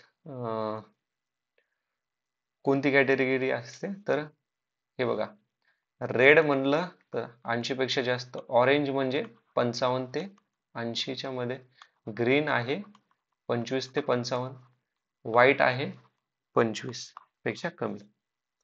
ओके, पुढचा प्रश्न पाहूत आता. कानला ओन ज्वालामुखी कोणत्या देशात स्थित आहे? तर माउंट कानलोन व्होल्कॅनो आहे फिलिपिन्स मध्ये. ओके, फिलिपिन्स मध्ये. आणि फिलिपिन्स पण कशाचा? Ring of Pacific ring of फायरचा पार्ट आहे. ठीक आहे. आणि कोणता आयलंड आहे? निग्रोस. काय आपल्याला एवढं महत्वाचं नाही निग्रोस, फक्त एवढंच लक्षात ठेवायचंय की कानाला ओन ज्वालामुखी कुठे? फिलिपिन्स मध्ये. इंडोनेशियामध्ये कोणते? लाकी लाकी. आणि कोणता आहे अजून एक? लाकी लाकी आणि काय नाव आहे यार त्याचं? काय नाव आहे? लाकी लाकी लाकी लाकी नेहमी मला लक्षात राहते. आणि लेवो तोबी. ठीक आहे. आता हे थोडे नाव अवघड आहेत म्हणून हे लाकी लाकी समजायला लय सोपं जाते, म्हणून लाकी लाकी आणि लेवो तोबो इंडोनेशियामध्ये आहेत. ठीक आहे. त्याच्यानंतर अजून कोणता बघितला होता आपण? पोवास ज्वालामुखी कुठे आहे? कोस्टारिका मध्ये आहे. पोवास कुठे? कोस्टारिका. माउंट स्पर ज्वालामुखी कुठे आहे? USA मध्ये. USA मधील अलास्का या ठिकाणी. एक लक्षात ठेवा, अलास्का मध्ये रशिया आणि USA ची मीटिंग पण झाली होती युक्रेन वॉर संबंधी. ओके, अजून कोणता बघितला आपण? फिलिपिन्स मधला कोणता आहे? कालना ओन ज्वालामुखी. आता पुढे बघूयात. कोकण प्रदेशात शोधण्यात आलेल्या नवीन गोगलगाईच्या प्रजातीचे नाव काय आहे? तर कोकण प्रदेशामध्ये डिस्कवर झालेल्या नवीन हिचं नाव आहे आता थिओबॅलास्टिया कोकनासिस. ऑप्शन नंबर बी. ओके, पुढे बघूयात आता. प्रजातीचे नाव कोकणावरून ठेवण्यात आलेले आहे, कोकणमध्ये सापडली म्हणून. नामशेष डायर उल्फ प्रजातीचे पुनरुज्ज बघा, which countries company successfully review the existent डायर वुल्फ स्पीसीज. तर ही केलेली आहे अमेरिकेच्या एका कंपनीने. ओके, त्या कंपनीचं नाव आपल्याला काय आहे? तर त्या कंपनीचं नाव कोलेसिस बायोकलिया. ठीक आहे. सुमारे 12,500 वर्षापूर्वी नामशेष झालेला हा प्रजाती होता आणि जीवाश्माच्या आधारे, ठीक आहे, म्हणजे genetic engineering using fossil data make this revival possible. भारताचे पहिले हवामान बदल केंद्र कुठे उद्घाटन करण्यात आलेलं आहे? भारताच्या हवामान याचं, तर हे उद्घाटन करण्यात आलंय उधमपूर, जम्मू आणि काश्मीर मध्ये. ओके, हे उदयपूर नाहीये, उदयपूर तर राजस्थान मधलं, हे उधमपूर आहे. ठीक आहे, उधमपूर, जम्मू आणि काश्मीर. हवामान बदल परिषद ही नवीन आंतरराष्ट्रीय संस्था स्थापन करण्याचा प्रस्ताव कोणत्या देशाने दिलेला आहे? Which country has proposal to create a new international climate change council. तर क्लायमेट चेंज काउन्सिल करण्याचं प्रपोजल कोणी दिलंय मला सांगा? कोणी दिलं आहे? तर दिलेलं आहे ब्राझीलनं. ठीक आहे, कारण की ब्राझील मध्ये काय कंडक्ट झालेलं आहे? COP30. ठीक आहे. याच्यात बघूत आता थोडं. हा प्रस्ताव ब्राझील जागतिक हवामान कृती अधिक वेगाने आणि प्रभावी करण्यासाठी दिलेला आहे. प्रस्ताव COP30 बेलम ब्राझील पूर्वी सादर करण्यात आला. उद्दिष्ट COP30 चे जे निर्णयाचे जलद अंमलबजावणी आंतरराष्ट्रीय समन्वय मजबूत करणे हा आहे. ओके, आपल्याला काय लक्षात ठेवायचं आहे, कुठं? ब्राझीलमध्ये. कोणत्या प्रोग्रामच्या अंडर? COP30 मध्ये. COP30 2025 मध्ये ब्राझील आयोजित केलेली आहे. 2024 पर्यंत राष्ट्रीय स्तरावर सर्वाधिक वन अतिक्रमण कोणत्या राज्यात नोंदवलेले आहे? तर हे नोंदवलेलं आहे मध्य प्रदेशमध्येच. Highest forest encroachment in India. किती इन्क्रोचमेंट झालेले? आणि ministry of environment forest climate change to the national green tribunal NGT या गोष्टीकडे लक्ष देते. दुसऱ्या क्रमांकावर इन्क्रोचमेंट कुठे झालेला आहे? तर आसाममध्ये. पहिल्या नंबरला मध्य प्रदेश, दुसरा आहे आसाम. ओके. 2024 मध्ये चहा निर्यातीत भारताचा क्रमांक कितवा? तर भारत आहे दुसऱ्या क्रमांकाचं. आधी दुसऱ्या क्रमांकावर होतं श्रीलंका. सर्वात जास्त कोण आहे? तर केनिया. Okay, Kenya. ओके, इथं तेच एक्सप्लेन केलेलं आहे. अलीकडे ब्ल्यू फ्लॅग प्रमाणपत्र पुन्हा मिळालेलं आहे समुद्रकिनारा कोणता? तर ब्ल्यू फ्लॅग सर्टिफिकेट मिळालं आहे ऋषिकोंडा बीच याला. Okay, Rushikonda beach. Rushikonda beach कुठे आहे? आता हे विशाखापट्टणम मध्ये आहे. विशाखापट्टणम मध्ये. ओके, आता एक लक्षात ठेवा, विशाखापट्टणम मध्ये. आणि आंध्र प्रदेश मधील एकमेव आणि जगात भारतातील 13वा ब्ल्यू फ्लॅग आहे. ब्ल्यू फ्लॅग आहे. ब्ल्यू फ्लॅग कोण देतं? ब्ल्यू फ्लॅग प्रमाणपत्र FEE foundation for environment education Denmark येथे असलेला ही ऑर्गनायझेशन देते. तमिळनाडूचे दुसरे जैवविविधता वारसा स्थळ कोणते आहे? तर हे सेकंड बायोडायव्हर्सिटी हेरिटेज साईट आहे. कोणता आहे?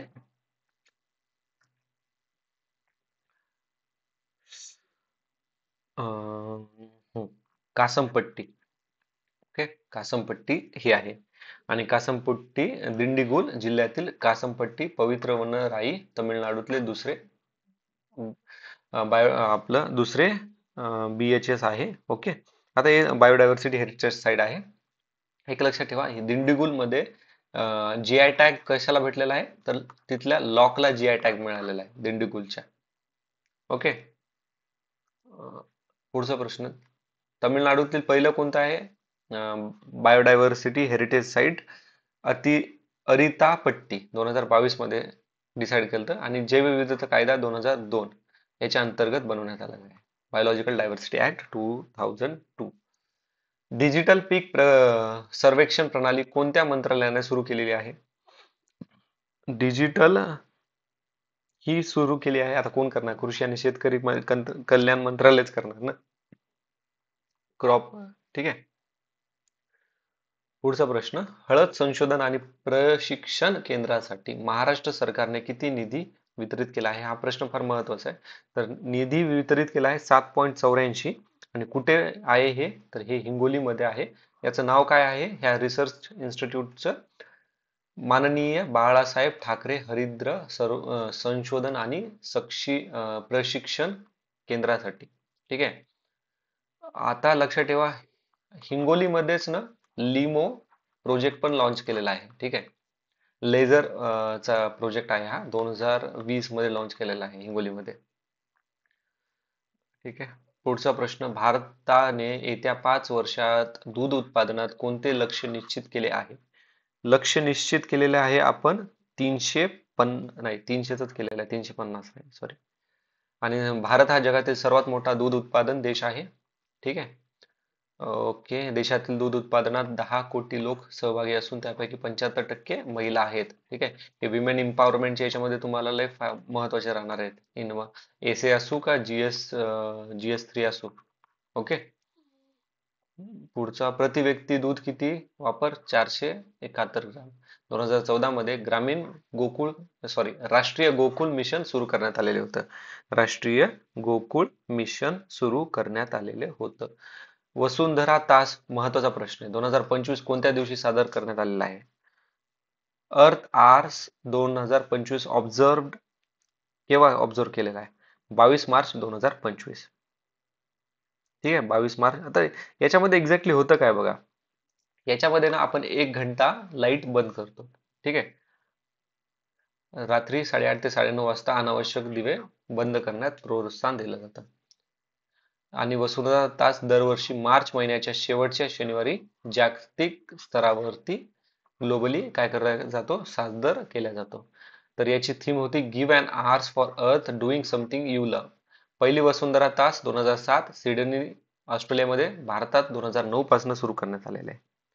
ओके, तर पुढचा प्रश्न आहे, भारतामधील पहिला पीपीपी आधारित हरित कचरा प्रक्रिया प्रकल्प कोणत्या शहरात सुरू केला जात आहे? आता सर्वात स्वच्छ कंटिन्युअसली 7 वर्ष कंटिन्युअस 7 वर्ष झालं हाच भारतातलं शहर आहे की जे क्लीनेस्ट सिटी आहे. ते आहे इंदोर. इंदोर हे बेगर फ्री पण आहे. ठीक आहे. तिथे बेगिंग हे क्रिमिनलाइज केलेलं आहे. लक्षात ठेवा, हे पण न्यूज मध्ये होतं. इंदोर हे भारतातील पहिले शहर आहे आणि स्वच्छ भारत मिशन शहरी अंतर्गत राबवण्यात आलेला आहे हा प्रोग्राम. गेंड्यासाठी नवीन अधिवास म्हणून कोणत्या टायगर प्रकल्पाचा विचार केला जात आहे? तर हे आहे पिलीभीत वाघ्य प्रकल्प, ऑप्शन सी. आता पिलीभीत वाघ्य प्रकल्प उत्तर प्रदेशमध्ये आहे. ओके. याच्यामध्ये लक्षात ठेवा, उत्तर प्रदेश झालं. नेपाळमधील जे गेंडे आहेत त्यांना इकडे आणायचं ठरवलं. याच्यात माला आणि महोफ वनरांगा कुठे आहेत? युपी. भारतात सर्वाधिक गिधाडांची संख्या कुठे आहे? सर्वात जास्त वल्टर्स कुठे पाहायला मिळतात? सर्वात महत्वाचं काम करतात वल्टर्स. हा, रिस्पेक्ट द्यायला पाहिजे ह्या प्राण्याला. खूप अंडर रेट केलेलं आहे ह्या प्राण्याला. आणि हे ड्यू टू डीडीटी ह्या ड्रग्जमुळे यांची संख्या खूप कमी झालेली आहे. एक्झाम मध्ये पण खूप वेळेस विचारले. डीडीटीला युएसए न बॅन केलेलं आहे सर्वात पहिल्यांदा. हे डीडीटी काय असायचं माहितीये का? आता बघा, वल्टर्स काय करतात की जे पण मेलेले प्राणी आहेत त्यांना कन्झ्युम करतात. ठीक आहे. आता हे DDT is like pain killer. आता हे सपोज एक प्राणी आहे. ठीक आहे. या प्राण्याला आजारी असताना डीडीटी खाऊ घालायचे. अँटी पेन किलर टाईप गोळी आहे ती. तर त्या गोळीने काय होणार, मग हे प्राण्याचं तर राहणार, पण याच्या शरीरामध्ये डीडीटी आहे. पण ह्या डीडीटीच्या काय व्हायचं, ज्यावेळेस हा मेल्यानंतर आहे ना, हे डीडीटी वोल्टर्सला प्रॉब्लेम करायचा. त्याच्यामुळे वोल्टर्स मरायचे. ठीक आहे. आणि त्यामुळे वोल्टर्स कन्झर्वेशन फार महत्वाचं आहे. आणि त्याच कन्झर्वेशन मध्ये सर्वात हायेस्ट नंबर कोणत्या स्टेट मध्ये झालेला आहे? तर तो आहे आपला मध्य प्रदेश. पुढचा किती किती आहेत मध्य प्रदेशमध्ये? 12,981. ओके. बाकी पुढे बघूयात आपण आता. ग्रेट बॅकयार्ड बर्ड काउंट 2025 दरम्यान सर्वाधिक पक्षी प्रजातीची नोंद कोणत्या राज्यात झाली आहे? तर ही झालेली आहे मला वाटतंय पश्चिम बंगालमध्ये. ठीक आहे. हा, पश्चिम बंगाल. एकदा चेक करू मला थोडा शुअर नाहीये. Great great backyard bird count. ठीक आहे. हा, कुठे? वेस्ट बेंगॉलमध्ये, बरोबर. ग्रेट. तर भारतामध्ये एकूण 1068 पक्षी प्रजाती नोंदवलेल्या आहेत. सलग तिसऱ्या वर्षी बंगाल अव्वल स्थानावरती आहे. ठीक आहे. 3 consecutive year West Bengal top in this rank. Mount Dukono ज्वालामुखी कोणत्या याच्यात आहे? आणि मला सांगा, इंडोनेशियामध्ये कोणते? लाकी लाकी आहे. ठीक आहे. आणि माउंट डुकोनो ज्वालामुखी कुठे आहे? तो आहे इंडोनेशियामध्येच, ऑप्शन बी. आता पुढचं हे बघूयात.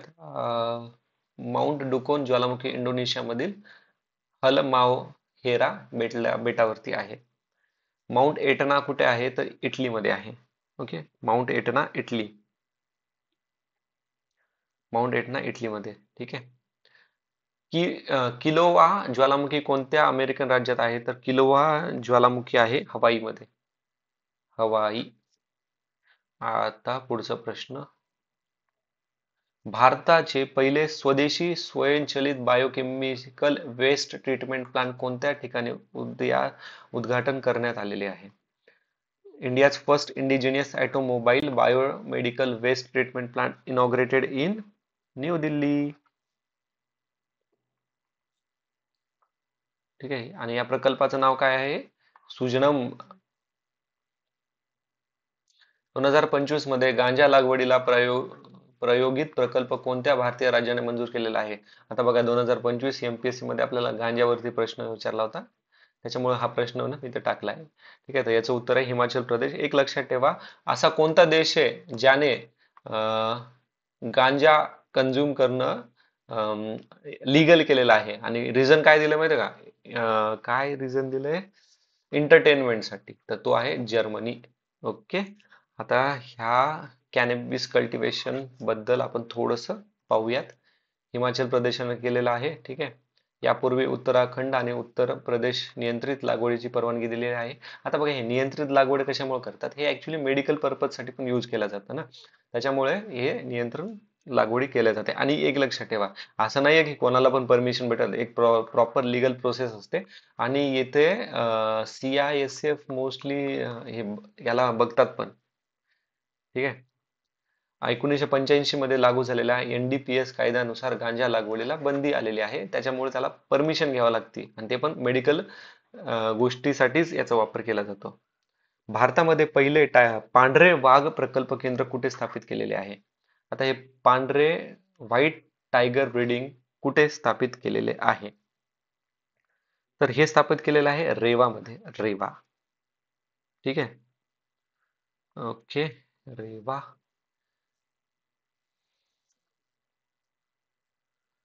रेवा मध्य प्रदेशमध्ये.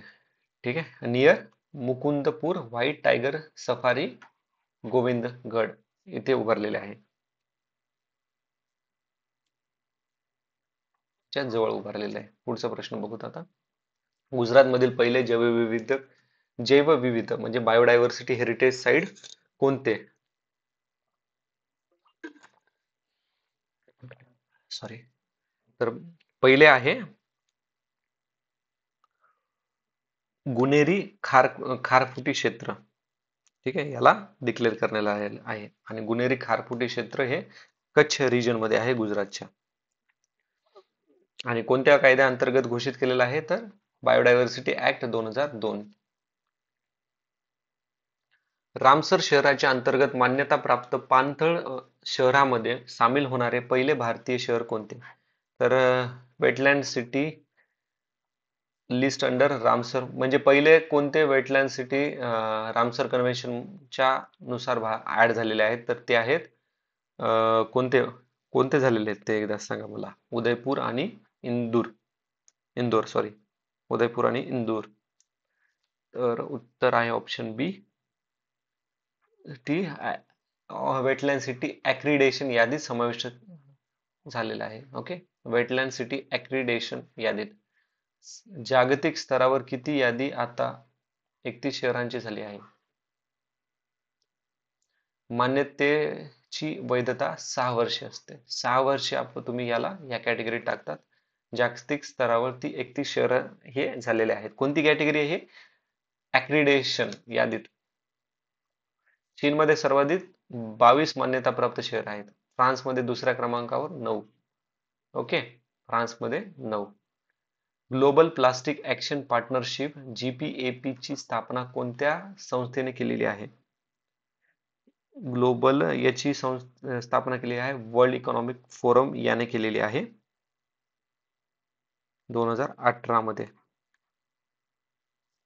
ओके. Global plastic action. आता याच्यात थोडी माहिती बघूयात. 2018 मध्ये वर्ल्ड इकॉनॉमिक फोरमने स्थापना केली. अलीकडे 7 नवीन देश सामील झाल्यामुळे सदस्यांची संख्या 25. महाराष्ट्र मे 2022 मध्ये या आघाडीत सामील झालेला आहे. ठीक आहे, हा प्रश्न महत्वाचा आहे आपल्यासाठी. पुढे बघूयात आता. जगातील सर्वात मोठा हिमखंड A23A, आता इथं थोडं टेक्निकल ग्लिंच आलाय, is drifting through which ocean, कोणत्या महासागरात सरकत आहे? तर तो सरकत आहे साऊथ अटलांटिक महासागर. ओके. तो दक्षिण अटलांटिक महासागरात दक्षिण जॉर्जियाच्या दिशेने सरकत आहे. ठीक आहे. कॉफी उत्पादनात भारताचा 7वा क्रमांक आहे. वाणिज्य मंत्रालयाच्या माहितीनुसार भारत जगातील 7व्या मोठा कॉफी उत्पादक आहे. ठीक आहे. कॉफी उत्पादनामध्ये सर्वात जास्त कर्नाटक अव्वल स्थानावरती आहे. ब्राझील जगात सर्वात जास्त 39% कॉफी प्रोडक्शन करतो. पुढचा, या हिमनदी ग्लोबल ग्लेशियर कॅज्युअली कॅज्युअलिटी लिस्टमध्ये समावेश असलेल्या कोणत्या प्रदेशातील एकमेव हिमनदी आहे? याला glacier is the only glacier from which region include in the global glacier casualty list. तर याला नेपाळमध्ये होतं, आपल्याला हे तर माहित आहे. तर उत्तर काय आहे? हिमालया. ठीक आहे, इथे ऑलरेडी पूर्ण डिस्कस केलेल्या गोष्टी आहेत. इट एक्सपेक्ट टू डिसअपिअर 2040 पर्यंत हे डिसअपिअर व्हायचं एक्सपेक्टेशन आहे. अमेरिकेमध्ये 2025 मध्ये कोणत्या आंतरराष्ट्रीय हवामान करारातून माघार घेतली? आता करारातून माघारच घेतात आपले डोनाल्ड ट्रम्प. त्यांनी घेतले पॅरिस करारातून माघार. ठीक आहे, पॅरिस कराराचं टार्गेट होतं हे, आणि अचीव करायचं होतं. करार झाला होता 2015. ओके. पुढचा प्रश्न पाहूत आपण. माउंट अकोना, आता बघा ही जी बाकी आहेत ना, the agreement aim to limit global warming 2 degree effect to keep it 1.5 degree Celsius, हे GS2 मध्ये कामा येणार आहेत इन्व्हायरमेंट रिलेटेड प्रश्नाच्या वेळेस आपल्याला. ठीक आहे, किंवा एसे जर इन्व्हायरमेंट रिलेटेड एसे आला तरी तुम्हाला हे पॉइंट लिहिणं, असे जर डेटा लिहिणार ना तर इम्प्रेसिव्ह हे होतं एक्झामिनरला. माउंट अकोनकागुआ कोणत्या देशात आहे? माउंट अकोनकागुआ आहे अर्जेंटिनामध्ये. माउंट अकोनकागुआ हा दक्षिण अमेरिकेतील सर्वात उंच शिखर आहे, 6995 मीटर. तो अर्जेंटिनातील अँडीज पर्वतरांगामध्ये आहे. अँडीज पर्वतरांगा कुठे? दक्षिण अमेरिकेमध्ये आहेत. भारतातील आणि अर्जेंटिना सैन्याने 15 जानेवारी 2025 रोजी संयुक्त मोहिमेत इथे सर केलेलं आहे. ओके. पुढचा प्रश्न, कुमानी बँक ज्वालामुखी उद्रेक कोणत्या जलाशयात घोस्ट आयलँड निर्माण करण्याचे कारण ठरला आहे? Which water body saw the temporary ghost island formation due to the Kumani Bank volcano eruption? तर कुमानी बँक हे केलेलं आहे कॅस्पियन सीने, ऑप्शन बी. कुमानी बँक ज्वालामुखीच्या उद्रेकामुळे कॅस्पियन समुद्रात तात्पुरते घोस्ट आयलँड तयार झालेले आहेत. ही घटना नासाने सांगितले. हा ज्वालामुखी अझरबैजानच्या किनाऱ्याजवळ आहे. Okay, Azerbaijan. भारतातील 1901 नंतर सर्वात उष्ण IMDच्या अहवालानुसार कोणते इयर आहे? ते आहे 2024. ठीक आहे, 2024. कारण की यावर्षी तापमान सरासरी 0.65 डिग्री सेल्सिअसने वाढलेलं होतं.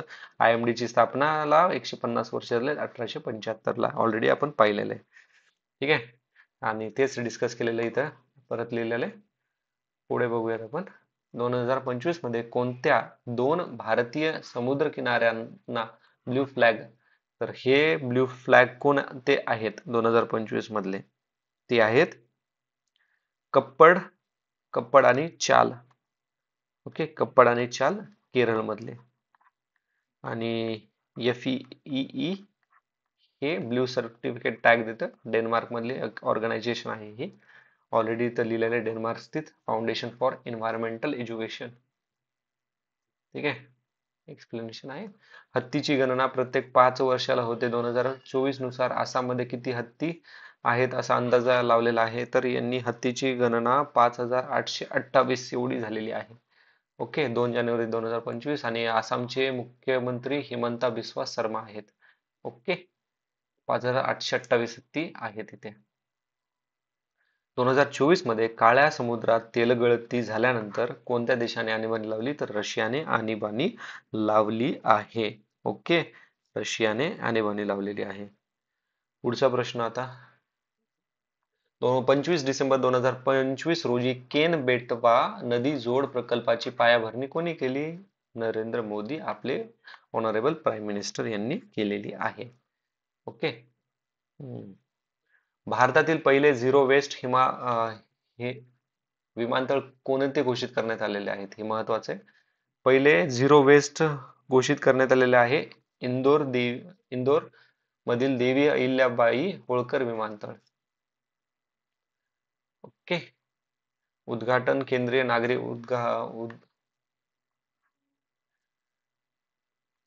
माउंट इबू ज्वालामुखी कोणत्या देशात आहे? तर माउंट इबू इंडोनेशियामध्ये आहेत. लाकी लाकी पण इंडोनेशियामध्येच आहे. लो लेट बेना हे पण कुठे आहे? इंडोनेशियामध्येच आहे. ओके. माउंट मेरापी नंतर तो इंडोनेशियातील दुसरा सर्वाधिक सक्रिय ज्वालामुखी मानला जातो. जानेवारी 2025 मध्ये उद्रेक झालेला आणि इंडोनेशियातील दुसऱ्या सर्वाधिक सक्रिय ज्वालामुखी कोणता? तर हा सक्रिय ज्वालामुखी आहे माउंट इबू. ओके. इंडोनेशियामधील सक्रिय दुसरा कोणता आहे? Mount Ibu. इंडोनेशिया, फिलिपाईन्स हे सर्व रिंग ऑफ फायरच्याच एरियामध्ये आहेत. कोणता आंबा कोणत्या आंब्याच्या प्रकाराला केंद्र सरकारच्या समितीने जीआय टॅग देण्याचे ठरवले आहे? तर तो आहे शिवनेरी हापूस आंबा.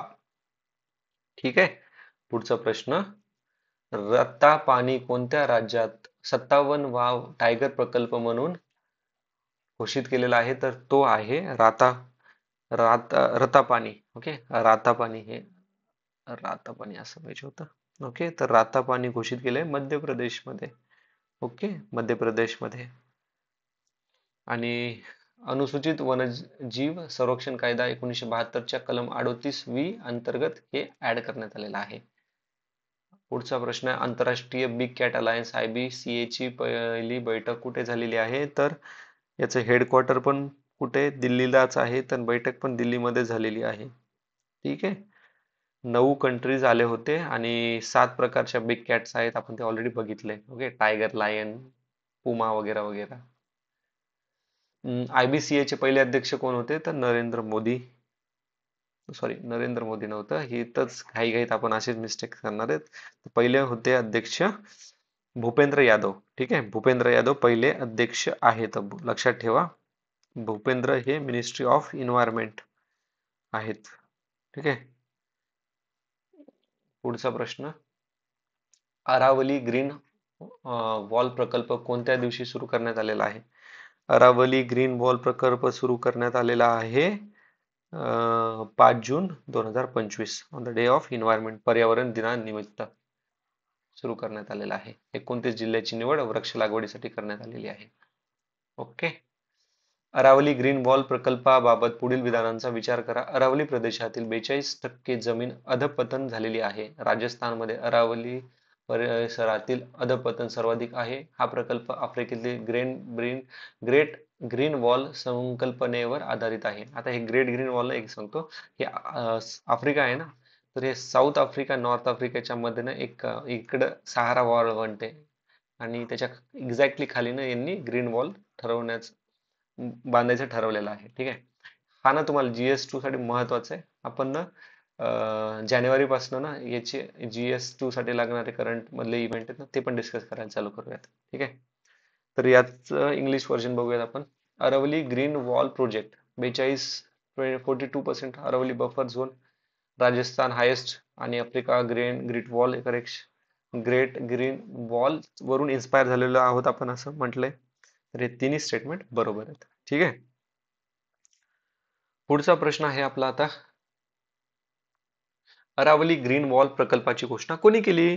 भूपेंद्र आता बघा, प्रकल्पाची घोषणा केली नरेंद्र मोदी आणि अध्यक्ष आहेत भूपेंद्र यादव. ओके. अरावली हे भारतातील प्राचीन पर्वतरांगा मानलेले आहे आणि दिल्लीचे लंग्स मानल्या जातं याला. मॅनेजमेंट इफेक्टिव्हनेस इव्होल्युशन MEE 2020-25 संदर्भात खालील विधानांचा विचार करा. तर याच्यामधलं पहिलं आहे हे मूल्यांकन पर्यावरण, वन आणि हवामान बदल मंत्रालयाने जून 2025 मध्ये प्रसिद्ध केले. केरळ हे खूप चांगले रेटिंग मिळालेले एकमेव राज्य. प्रथमच सागरी आणि किनारी संरक्षित क्षेत्राचे मूल्यांकन करण्यात आले. तर बघा, हे तिन्ही जे विधान आहेत, ministry of environment, forest and climate change, June 2025. Only Kerala state very good rating. Coastal and marine protected area were evaluated for the first time. हे तिन्हीच्या तिन्ही पण बरोबर आहेत. Okay. Option D is the correct answer. आता पुढचा प्रश्न पाहूयात. मॅनेजमेंट इफेक्टिव्हनेस इव्होल्युशन 2020 ते 25 नुसार सर्वाधिक गुण मिळवलेले राष्ट्रीय उद्यान कोणते? कोणते राष्ट्रीय उद्यान आहेत सर्वात जास्त गुण मिळालेले? तर हे आहे एराविकुलम आणि डाचिगाम. एराविकुलम केरळ मधले आणि दाचिगाम कुठे? जम्मू आणि काश्मीर मध्ये. आपल्याला प्रश्न असा पण विचारला जातो की हे नॅशनल पार्क आणि कुठले आहेत? एरविकुलम कुठे? केरळ. दाचिगाम कुठे? जम्मू आणि काश्मीर. ओके. पेरियार कुठे? ते मला तुम्ही कमेंट मध्ये सांगा. त्यानंतर बघूयात आपण. हा, आपला जो आहे ना project, management. Okay. Management effectiveness evolution साधन वन्यजीव संस्थेने world wildlife institution of India तयार केले असून पहिला अहवाल 2006 मध्ये प्रकाशित केलेला आहे. Okay. Management effectiveness evolution framework was developed by wildlife institution of India and first report was release in 2006. 2025 मध्ये भारताने पेट्रोल मध्ये कोणत्या पातळीपर्यंत इथेनॉल मिश्रणाचे लक्ष्य साध्य केलेले आहे? तर आपण लक्ष्य साध्य केलेलं आहे 20%. 2025. They achieve what percentage of? Achieve 20% ethanol blending. ठीक आहे. पेट्रोलियम आणि नैसर्गिक वायू मंत्री हरदीप पुरी यांच्या मते भारताने 2025 मध्ये 20% इथेनॉल मिश्रण यशस्वी पूर्ण केलेलं आहे. लक्ष्य किती होतं? 2030 ठरवलं होतं, पण आधीच आपण हे गाठलेलं आहे असं त्यांचं म्हणणं आहे. भारतातील पहिली ई वॉटर टॅक्सी सेवा 1 ऑगस्ट 2025 मुंबईत सुरू करण्यात आलेली आहे. E water taxi eco friendly. ठीक आहे. आशियातील सर्वात वृद्ध हत्ती अस्तला यांचा मृत्यू झालेला आहे. तर तो कोणत्या टायगर प्रकल्पात मध्ये आहेत, म्हणजे रिझर्व होते? तर ते आहे पन्ना टायगर रिझर्व. पन्ना. आणि त्यांचं वय 100 वर्षापेक्षाही जास्त आहे. हम्म? तिला केरळमधून प्रथम नर्मदापुरम येथे आणण्यात आलं आणि नंतर पन्ना येथे हलवण्यात आलं. ओके. हे फार न्यूज मध्ये पण होतं. भारताने मगर संवर्धन प्रकल्पाची 50 वर्षे कोणत्या दिवशी पूर्ण केली? म्हणजे क्रोकोडाईल कन्झर्वेशन प्रोजेक्टला 50 वर्षे केव्हा झालेली आहेत? तर ती झालेली आहेत 17 जून 2005. ठीक आहे. 17 जून 2005. 1975 मध्ये आपण याला काय केलं होतं? हा प्रोग्राम लॉन्च केला होता, प्रोजेक्ट क्रोकोडाईल. ओके. आणि क्रोकोडाईलचे 3 टाईप असतात मगरीचे. मगर, घोरपड, त्यालाच घरियाल म्हणतात, आणि खारफुटी समथिंग, खारफुटी मगर. हा, हे 3 प्रकार आहेत. 11 किती वर्ष झाले? 50 वर्षे. आणि 11 एप्रिल 1975 ला लॉन्च केलेलं होतं. आणि 3 स्पीसीज आहेत त्यांच्या: मगर, घरियाल आणि साल्ट वॉटर क्रोकोडाईल. भारताचे पहिले ई वेस्ट इको पार्क कोणत्या शहरात उभारण्यात आलेले होते? तर ई वेस्ट इको पार्क दिल्लीमध्ये आलेले आहे. ठीक आहे. ओके. प्रकल्प पीपीपी मॉडेल खाली डीबीएफओटी पद्धतीने आकारलेला आहे. ठीक आहे. एक पेड मा के नाम 2.0 दुसरा टप्पा कोणत्या वर्षी चालू झालेला आहे? 2025 मध्ये चालू झालेला आहे. आणि पहिला टप्पा केव्हा चालू झालेला आहे? 2024 मध्ये. ठीक आहे. 5 जून 2025 रोजी पंतप्रधान नरेंद्र मोदी यांनी आपल्या निवासस्थानी कोणत्या वनस्पतीचे रोप लावले? तर ते आहे सिंदूर.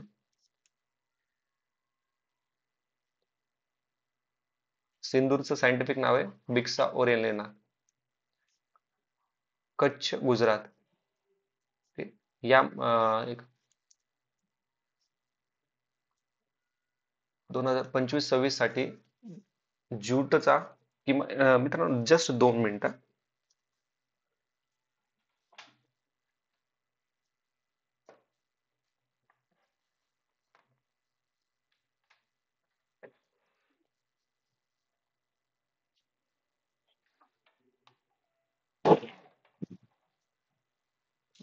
Just 2 minutes.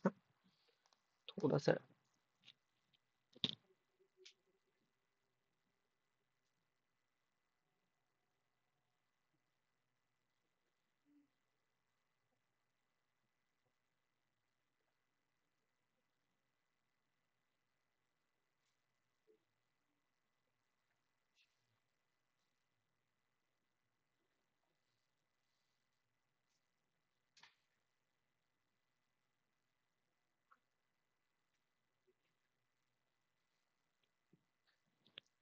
हा, चला मित्रांनो, सॉरी फॉर डिस्टर्ब. ते थोडं काम होतं मला. 2025-2026 साठी ज्यूटचा किमान संवर्धन मूल्य म्हणजे MSP किती निश्चित करण्यात आलेला आहे? तर तो निश्चित करण्यात आलेला आहे 5635 बी द करेक्ट आन्सर. ठीक आहे. ज्यूटलाच आपण काय म्हणतो? Golden fibre. आणि ज्यूट वेस्ट बेंगॉल मध्ये सर्वात जास्त आपल्याला पाहायला मिळतं. ठीक आहे. आणि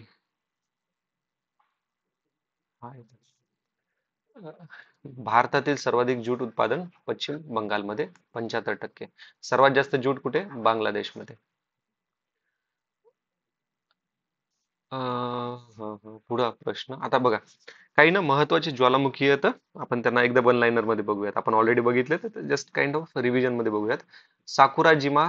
आता बघा नावावरून लक्षात आहे, साकुराजिमा असे नाव कुठं असतात? जपानमध्ये. किलोवा ज्वालामुखी America, Hawaii. Mount Etna Italy. Fuego ग्वाटेमालामध्ये. इलियामा अमेरिकातील अलास्कामध्ये. वांडन मड ज्वालामुखी तैवानमध्ये. हा थोडं लक्षात ठेवा, वांडन मड. माउंट शिन मोए डाके. आता बघा, शिन मोए डाके हे जपान मधलेच नाव आहेत. ठीक आहे. आता इंग्लिश मध्ये आता ना थोडे महत्वाचे प्रश्न आहेत, वन लाईनरच आपले ते. फिलिपिन्स आणि तैवानला कोणत्या उष्ण कटिबंधित चक्रीवादळ धडकले आहे? कोणता tropical cyclone affected the Philippines and Taiwan? तर तो आहे दानास. डानास. भारताच्या हिमचित्ता स्नो लेपर्ड लोकसंख्यापैकी अंदाजे किती टक्के लडाखमध्ये आहे? आता लडाखमध्ये सर्वात जास्तच असणार, 68% आहे. गुजरातमध्ये बेकायदेशीर मिठाग्रह आणि अतिक्रमणामुळे कोणत्या प्राण्यांना धोका निर्माण झालेला आहे? तर तो आहे खाराई उंट. खाराई उंट. आता हे खाराई उंट ना UPSC 2013 का 14 ला आलेला होता बघा. खाराई उंटाबद्दल ना 3 स्टेटमेंट आले होते. तर हा जो खाराई उंट आहे ना, तर हा जवळपास 3 किलोमीटर पाण्यामध्ये स्विम करू शकतो, असं ते ऑप्शन मध्ये होतं. ठीक आहे. पुढे बघूयात आता. 20 डिग्री सेल्सिअस ते 28 डिग्री सेल्सिअसच्या दरम्यान AC तापमान मर्यादा लागू करण्याचा प्रस्ताव कोणत्या देशाने केलेला आहे? तो आपला भारताने केलेला आहे. भारतामध्ये स्वच्छ ऊर्जा गुंतवणुकीसाठी ग्रीन क्लायमेट फंड मंजूर केलेल्या किती $200 दशलक्ष कार्यक्रमाचे नेतृत्व कोण करत आहे?